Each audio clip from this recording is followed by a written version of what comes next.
இங்க 70 வயசு இருக்கிற பாட்டி ஒருத்தவங்க ஒரு ஓடாத பேக்கரியில வேலை கேட்டு வராங்க. ஒரு நாளைக்கு $20 கொடுத்தா போதுன்னு சொல்றாங்க. ஆனா அந்த மேனேஜர் பாட்டியோட கையில இருக்கிற காயத்தை பார்த்துட்டு எப்படி வேலை தரதுன்னு யோசிக்கிறாரு. அப்பதான் அந்த பாட்டி அவங்க கடையில விக்கிற பேன் கேக்கோட ஜாம் டேஸ்டா இல்ல, அதனாலதான் சேல்ஸ் ஆக மாட்டேங்குதுன்னு சொல்றாங்க. சோ இவங்க வீட்டுல செஞ்சு எடுத்துட்டு வந்த ஜாம் ஒரு தடவை டேஸ்ட் பண்ணி பாருங்கன்னு சொல்லிட்டு இவர்கிட்ட கொடுத்துட்டு போறாங்க. இவரும் அன்னைக்கு வேலையை முடிச்சிட்டு போகும்போது அவங்க கொடுத்த ஜாம டேஸ்ட் பண்ணி பாக்குறாரு. பார்த்தா இது வரைக்கும் இவர் இப்படி ஒரு டேஸ்டான ஜாம சாப்பிட்டதே இல்ல.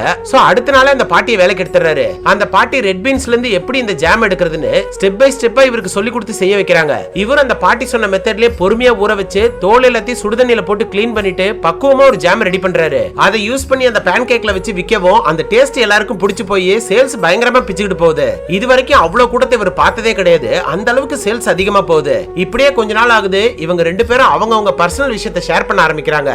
அப்பதான் தெரியுது இவர் இந்த கடையோட ஓனர் கிடையாது. இவரோட ஓனர் கிட்ட ஹாஸ்பிடல் செலவுக்கு வாங்கின கடனை திருப்பி கொடுக்க முடியாம இந்த கடையை எடுத்து நடத்திட்டு இருக்காரு. அதனாலதான் இவரால அந்த பாட்டியை வேலைக்கு எடுக்கிற விஷயத்துல முடிவெடுக்க முடியலன்னு சொல்றாரு. அடுத்து அந்த பாட்டியோட நிலைமையை கேட்டா இவரோட கதையை விட மோசமா இருக்கு. ஏன்னா ஹிரோஷிமா சம்பவத்துல தான் அந்த பாட்டிக்கு உடம்பு இப்படி ஆயிட்டதாவும் ஒவ்வொரு நாளும் அந்த வேதனையை வெளியில சொல்ல முடியாத அளவுக்கு வாழ்க்கையை வாழ்ந்துட்டு இருக்கிறதா சொல்றாங்க. இப்படியே இவங்களுக்குள்ள நல்லா தான் போயிட்டு இருக்கு. ஆனா திடீர்னு ஒரு நாள் அந்த மேனேஜருக்கு உடம்பு சரியில்லாம போயிடுது. அன்னைக்கு கடையை லீவ் விட மனசு இல்லாம இந்த பாட்டியை அந்த கடை எடுத்து நடத்திட்டு இருக்காங்க. அதுல அந்த பாட்டிக்கு தெரிஞ்சதை செஞ்சு அந்த பேன் கேக் எல்லாத்தையும் வித்துட்டு இருக்காங்க. அன்னைக்கு வந்து எல்லாரும் அந்த பாட்டியோட கையை பார்த்துட்டு ரொம்ப சங்கடப்படுறாங்க. அன்னையில இருந்து கூட்டம் குறைய ஆரம்பிச்சிருது. சோ எந்த பாட்டியால கடை நல்லா போச்சோ அதே பாட்டியால இன்னைக்கு கூட்டம் வராம போயிடுது. ஒரு கட்டத்துக்கு மேல இவரால அவங்களுக்கு சம்பளமும் கொடுக்க முடியல. அத அந்த பாட்டியே புரிஞ்சுக்கிட்டு அந்த வேலையை விட்டு போயிடுறாங்க. கொஞ்ச நாள் கழிச்சு அவருக்கு ஒரு லெட்டர் வருது. உடனே அந்த பாட்டியை பார்க்கறதுக்காக போறாரு. ஆனா அந்த பாட்டி 3 நாளைக்கு முன்னாடி இறந்து போயிட்டதா சொல்றாங்க. அப்பதான் அந்த பாட்டி யூஸ் பண்ண ஒரு டேப் ரெக்கார்டர் அவர்கிட்ட கொடுக்குறாங்க. அதை கேட்டது அவர் மனசுடைஞ்சு போயிடுறாரு.